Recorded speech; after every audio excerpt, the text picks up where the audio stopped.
दोस्तों नमस्कार। जय श्री राम। आज की क्लास में आप सभी का स्वागत है। आज की क्लास का जो हमारा टॉपिक है वो काफी इंटरेस्टेड है और वो है किस्मत का ग्रह। आपने किस्मत के ग्रह के बारे में सुना ही होगा।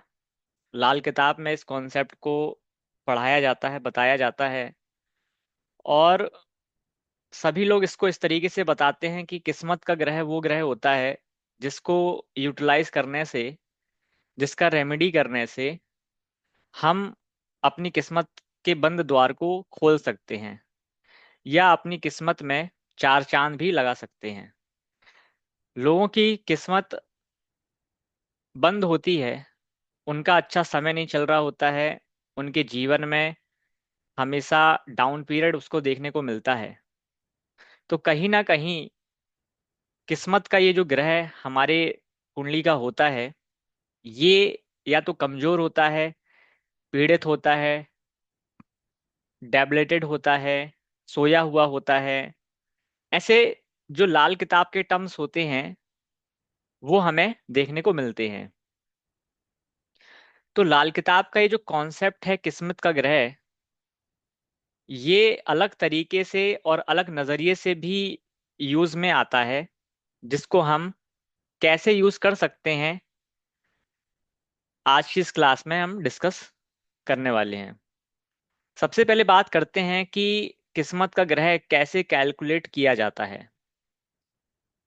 लाल किताब में किस्मत का ग्रह कैलकुलेट करने के वैसे तीन तरीके बताए गए हैं। उनमें से एक तरीका है, वो है जन्म वक्त का ग्रह। जन्म वक्त के ग्रह को भी किस्मत का ग्रह कहा जाता है। तो हर व्यक्ति का एक जो जन्म होता है वो किसी ना किसी टाइम में होता है, किसी ना किसी समय में होता है।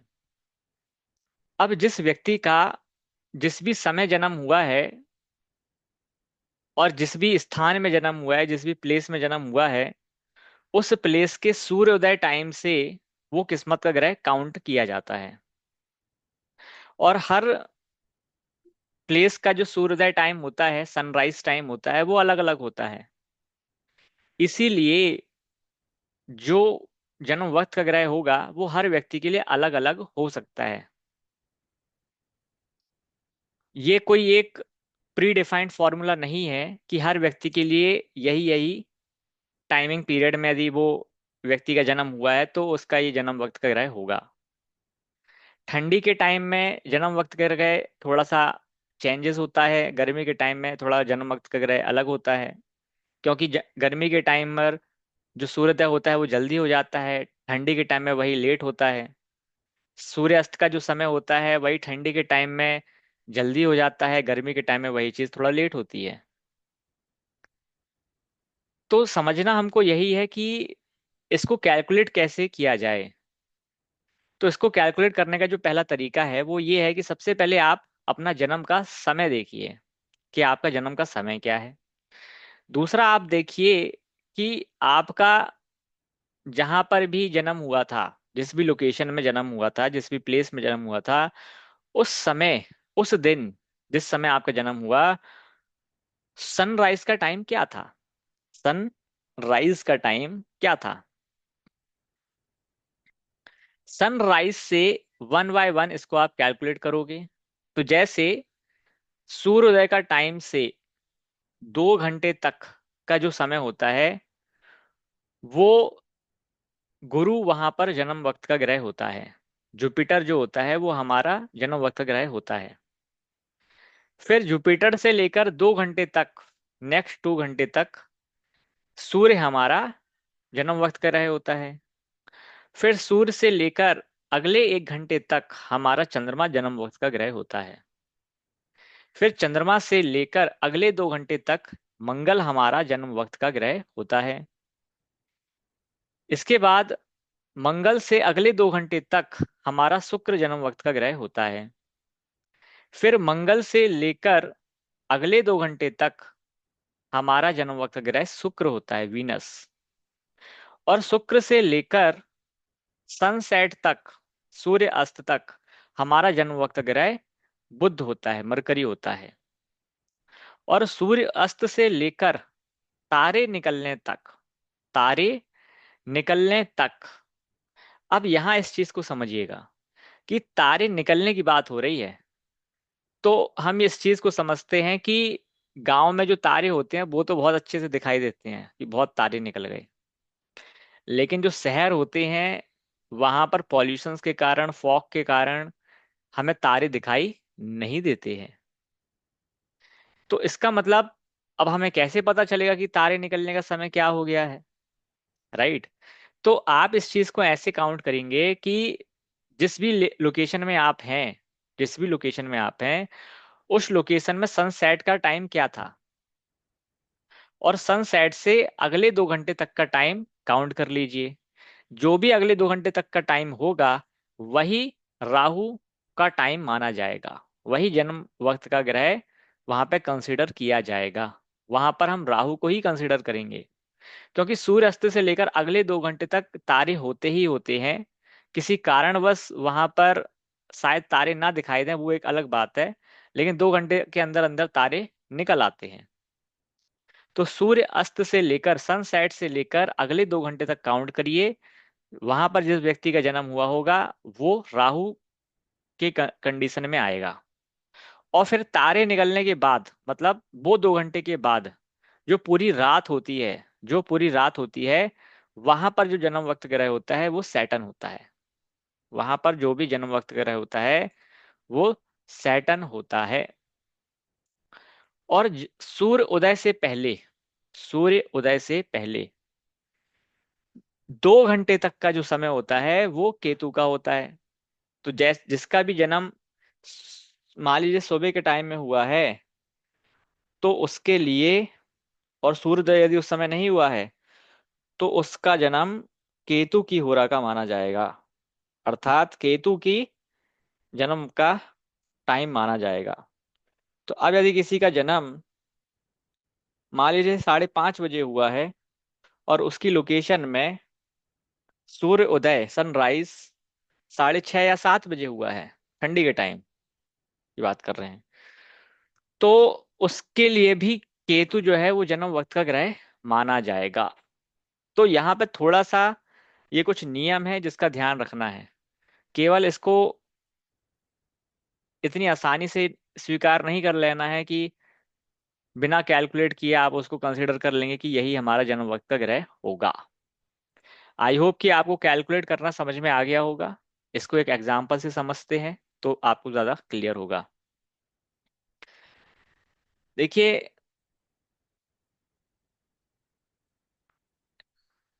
इस चार्ट में आप देखिए, इस चार्ट में इस व्यक्ति का जन्म 26 मार्च 1982 को हुआ। कितने बजे? सुबह 4:05। और मार्च का महीना है, गर्मी का महीना होता है, गर्मी यहाँ पर स्टार्टिंग हो जाती है। और सनराइज का टाइम यहाँ पर क्या था? सनराइज का टाइम था 6:16 सुबह के। नरसिंहपुर एरिया, एमपी के अंदर नरसिंहपुर है, वहां का एरिया, वहां पर 6:16 पर सनराइज हुआ। तो अब किस्मत का प्लान जब आपको कैलकुलेट करना है, तो हमने अभी आपसे कहा था कि जो भी सनराइज का टाइम है वहां से आप देखिए, तो इस व्यक्ति का जो सनराइज टाइम है वो 6:16 है सुबह के, और इस व्यक्ति का जन्म हुआ सुबह के 4:05। तो 6:16 से 2 घंटा पहले कर लीजिए आप काउंट। 6:16 से 2 घंटे पहले कर लीजिए। तो 5:15 से लेकर 6:16 तक 1 घंटा, फिर 4:16 से लेकर 5:16 2 घंटे, है ना? तो 4:16 से 5:16 1 घंटे, 5:16 से 6:16 2 घंटे। तो इस तरीके से हमको क्या मिला? हमको ये समझ में आ गया कि वो जो पीरियड है वो किसका पीरियड है? केतु का पीरियड है। वो किसका पीरियड है? वो केतु का पीरियड है। और यदि वो केतु का पीरियड है, तो हमने कहा कि सूर्य उदय से 2 घंटे पहले केतु का पीरियड होता है, जबकि हमारा जो जन्म का टाइम है वो 4:05 का है। तो केतु के पहले किसका आता है पीरियड? शनि का। तो हम कहेंगे कि इस व्यक्ति का जन्म वक्त का ग्रह शनि माना जाएगा। इस व्यक्ति का जन्म वक्त का ग्रह सैटर्न को माना जाएगा। और ये सैटर्न ही इस व्यक्ति की लाइफ में किस्मत का रोल प्ले करेगा, या किस्मत को अच्छा करने में या बुरा करने में इस सैटर्न का बहुत बड़ा रोल प्ले रहेगा। तो अब बात ये आती है कि जब आप सैटर्न के ग्रह को कैलकुलेट कर लेते हैं, अर्थात जन्म वक्त के ग्रह को कैलकुलेट कर लेते हैं, तो अब इसका यूज क्या है बेसिकली। अब हमको यही समझना है कि इसका यूज क्या है। तो देखिए, मैंने अपने अभी तक के एक्सपीरियंस में ये देखा है कि ये जन्म के वक्त का जो ग्रह है, जो 3 तरीके से कैलकुलेट होता है, इसका सबसे बड़ा रोल प्ले करियर के लिए होता है, प्रोफेशनली एरिया को बूस्टअप करने में ज्यादा होता है। हालांकि ये इसका रोल प्ले ओवरऑल किस्मत को बूस्टअप करने में भी होता है, नो डाउट। बट मैंने अपनी अभी तक के एक्सपीरियंस में, कि जब से मैं 10 साल से लाल किताब कर रहा हूँ, तब से लेकर अभी तक मैंने इसको प्रोफेशनली एरिया में बहुत ज्यादा रोल प्ले करते हुए देखा है। तो आपका जो भी जन्म वक्त का ग्रह निकल कर आया है, आप उसको देखिए वो कुंडली में, D1 चार्ट में कहाँ बैठा हुआ है और कैसा बैठा हुआ है।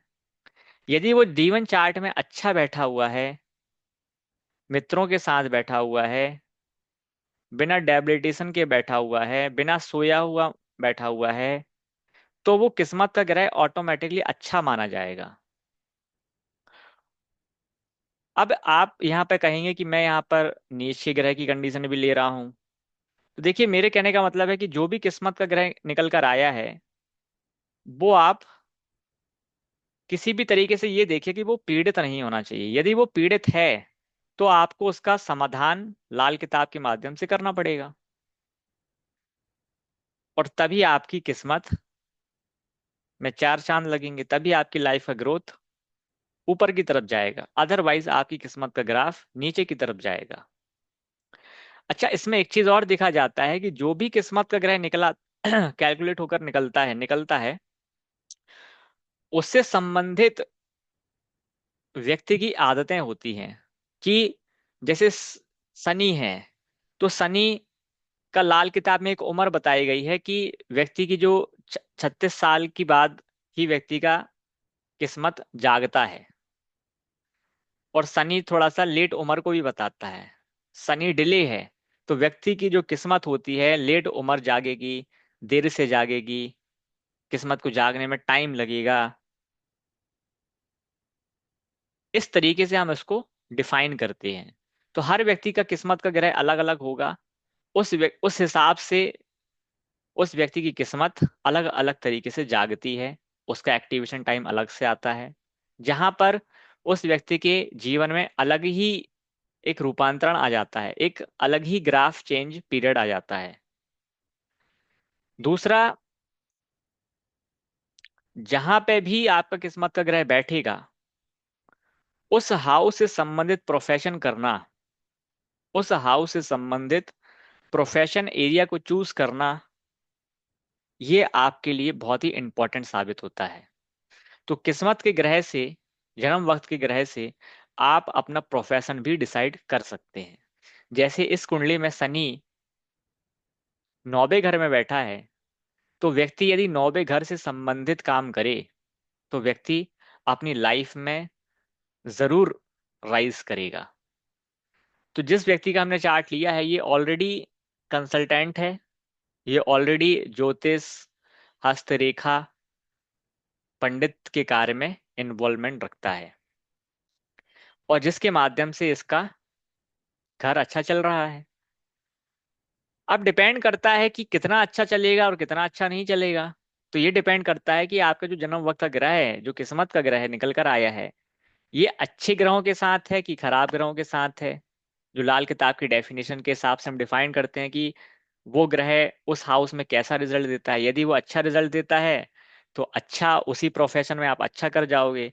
यदि वो खराब है, तो खराब भी करोगे, वहां पे डाउन पीरियड देखने को मिलेगा।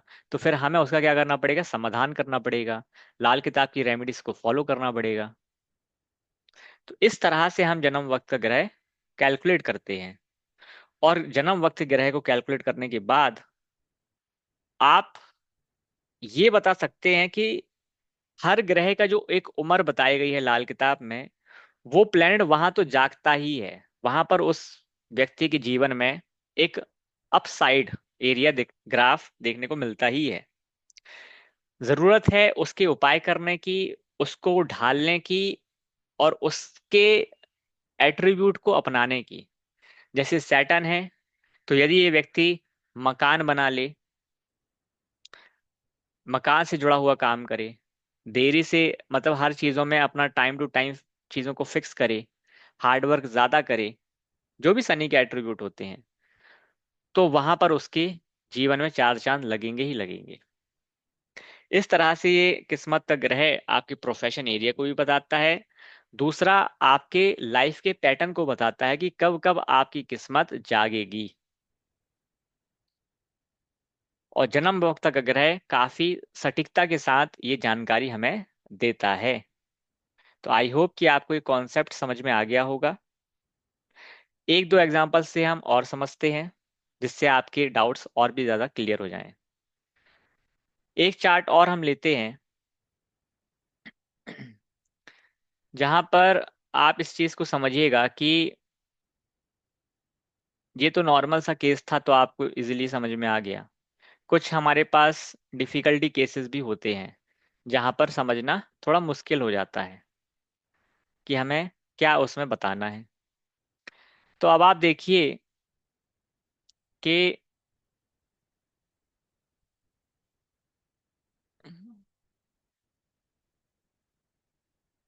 जैसे एक ये व्यक्ति का चार्ट है।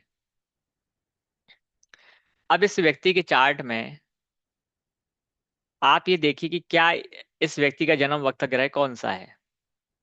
ठीक है जी। अब इस व्यक्ति का जन्म देखिए कितने बजे हुआ। इस व्यक्ति का जन्म सुबह 5:30 बजे हुआ। 29 तारीख को सुबह 5:30 बजे हुआ। और इसका सनराइज का टाइम क्या था, 6:16। तो आपको पता है कि 6:16 जो सनराइज का टाइम है, उससे 2 घंटे पहले केतु का पीरियड आता है। केतु का पीरियड आता है। तो आपने देखा कि यहाँ पर इस व्यक्ति के लिए जन्म वक्त ग्रह केतु हो जाएगा। तो अब आपको सबसे पहले ये देखना है कि क्या केतु जहां पर बैठा है फर्स्ट हाउस में, यदि वो व्यक्ति केतु से संबंधित काम करे और फर्स्ट हाउस में जो फील्ड बनती है उससे संबंधित काम करे, तो उस व्यक्ति के जीवन में राइज पॉइंट जरूर आएगा। लेकिन अब कितना राइज आएगा, या फिर हो सकता है कि उस प्रोफेशन को करने में उसको डाउन पीरियड भी फेस करना पड़े। तो इसका रीजन बनेगा कि वो केतु फर्स्ट हाउस में कैसा है, मित्रों के साथ बैठा है, शत्रु के साथ बैठा है, सोया हुआ तो नहीं है, जागा है क्या, और फर्स्ट हाउस में केतु का क्या प्रभाव होता है। यदि केतु फर्स्ट हाउस में अच्छा रिजल्ट नहीं दे रहा होगा, शत्रुओं के साथ बैठा होगा, तो यही केतु उसकी लाइफ में डाउन साइड भी लेकर आ सकता है। और फिर हमें वहां पर उपाय करने से उस चीज का आराम मिलेगा। तो केतु की जो उम्र होगी, उस उम्र में जाके व्यक्ति का भाग्योदय जरूर होगा। क्योंकि हर ग्रह का अपना एक उम्र है, और उस उम्र में जाके व्यक्ति का राइज पॉइंट जरूर आता है।